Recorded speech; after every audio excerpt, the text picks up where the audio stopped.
The patient will extract the breast milk of a lion. It began, as always, with noise. The clattering of pots, the slamming of a door, and then the familiar, piercing voice of Adani screaming, "Ajagbi! Ajagbi, are you deaf? Must you live like a wild animal? I've told you 100 times not to leave your dirty slippers in the middle of the room."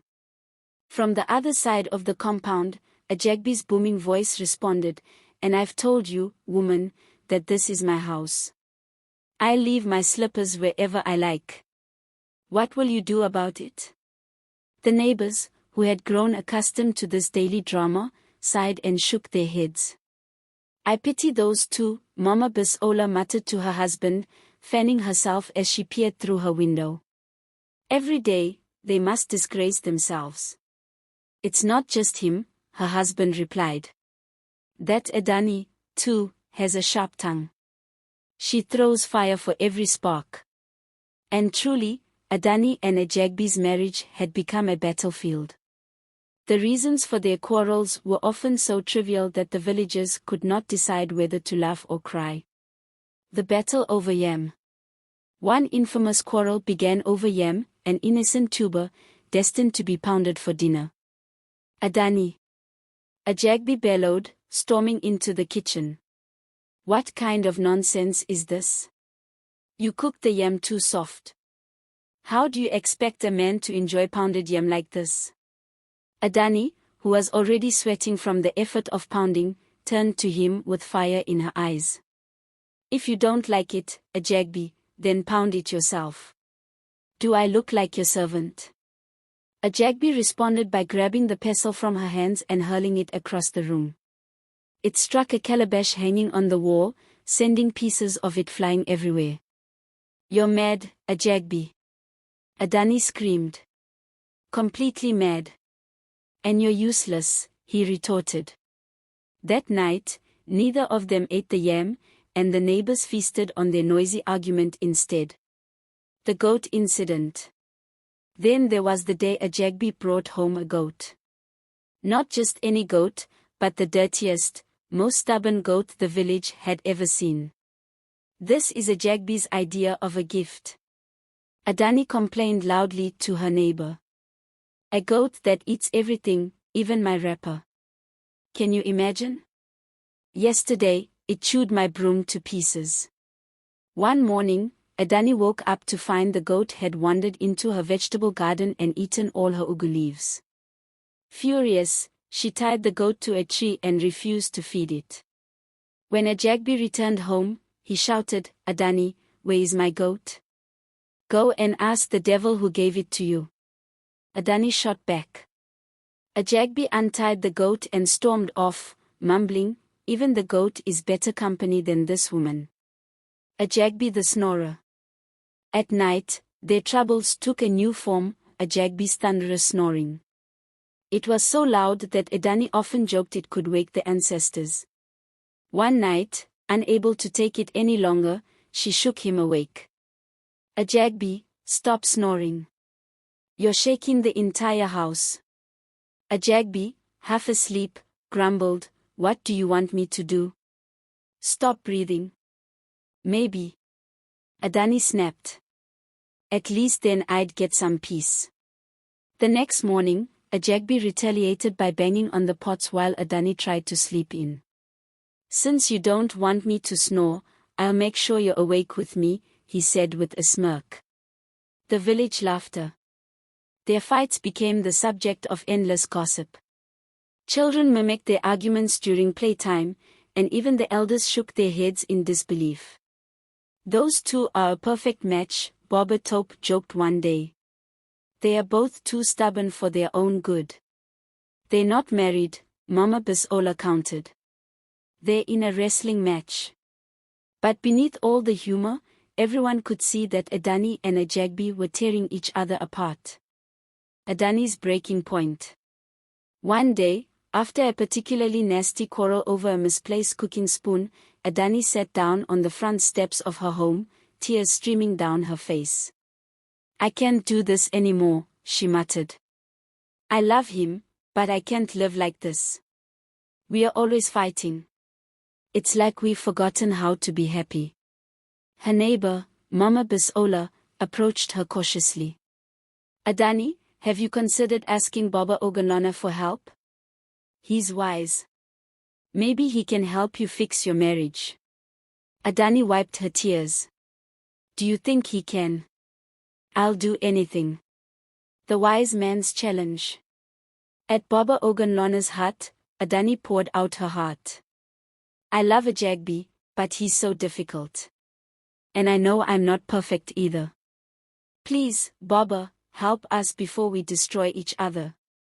The Adani's tale of the lioness's milk. The news spread like wildfire. Adani, the fiery woman whose marriage was known for its daily quarrels, had done the impossible. She had journeyed into the forest, faced unimaginable dangers, and returned with the breast milk of a lioness. Not only had she survived, but her marriage to a Jagby had transformed completely. Their once chaotic home now radiated peace, and a Jagby seemed utterly devoted to her. Every evening, villagers gathered in front of their house to hear Adani recount her adventures. Men, women, and children alike sat on mats, stools, and even bare ground, hanging on to every word as Adani spoke with a blend of humor, emotion, and wisdom. Tonight was no different. The crowd gathers. Adani, tell us again, shouted one of the children as the crowd settled in. Yes, Adani, we want to hear everything, added Mama Bisola, her face already beaming with anticipation. Adani stood on the porch, her headscarf tied elegantly, her face glowing with confidence. She cleared her throat dramatically and began, all right, everyone. But be warned, this story will make you laugh, cry, and maybe even think twice before picking a fight with your husband or wife. The crowd erupted in laughter, and Adani grinned. The journey begins. When Baba Ogunlona told me to bring him the breast milk of a lioness, Adani started, I thought the old man had finally lost his mind. I mean, who asks for such a thing? But I was desperate to save my marriage. So, I set out with nothing but a clay pot, my courage, and a little prayer in my heart. The crowd murmured in amazement. The first day, I entered the forest, and let me tell you, it's not a place for the faint-hearted. The trees are so tall they block out the sun, and every sound, whether it's the rustling of leaves or the chirping of birds, feels like a warning. I was terrified, but I kept walking. And then, I met my first challenge. The River of Shadows. There was a river, Adani said, her voice dropping to a dramatic whisper. But it wasn't just any river. The water was dark and fast, and strange shadows moved beneath the surface. I knew I had to cross it, but how? She paused, letting the suspense build. I sat by the river for hours, studying it. Then I noticed a log floating downstream, just big enough to hold me. I grabbed a long stick to steer it and jumped on. For a moment, I thought I was clever. But halfway across, something big, something alive, bumped the log. Gas rippled through the crowd. I thought that was the end of me, Adani continued. But I jabbed my stick into the water, and whatever it was swam away. When I finally reached the other side, I collapsed on the ground, thanking the heavens. The second night, I met a hyena, Adani said, her eyes twinkling with mischief. It came out of nowhere, laughing that horrible hyena laugh. I stood frozen, thinking, well, Adani, this is how you die, becoming hyena dinner. The crowd burst into laughter. But then I remembered what Baba Ogunlona said, wisdom is your greatest weapon. So, I looked at that hyena and said, my friend, I'm not your enemy. In fact, I have something that might interest you. I reached into my bag and threw it a piece of dried meat. The hyena sniffed it, ate it, and then walked away, just like that. And then, Adani said, her voice growing serious, I saw her, the lioness. She was lying under a tree, nursing her cubs. My heart nearly stopped. I thought, Adani, you've gone mad. This is suicide. But then I thought of my marriage, of all the fights and pain, and I knew I had to try. She leaned forward, her voice softening. Every day, I left small offerings for her, meat, water, even fruit. At first, she growled, but slowly, she started to trust me. I would talk to her, telling her all about Ajagbi. The crowd chuckled knowingly. I told her how he leaves his dirty slippers everywhere, how he snores like a buffalo, and how he can say sorry even when he knows he's wrong. But I also told her about his good side, how he makes me laugh, how he used to look at me like I was the only woman in the world. Adani wiped a tear from her eye, and the crowd grew silent. On the 7th day, I approached her with my clay pot. I knelt down and said, "Great Mother, I need your help. My marriage is falling apart, and I don't know what else to do. Please, share a little of your milk with me, so I can save my family." Adani paused, her voice trembling. And do you know what she did? She stood there, as calm as the moon, and let me milk her.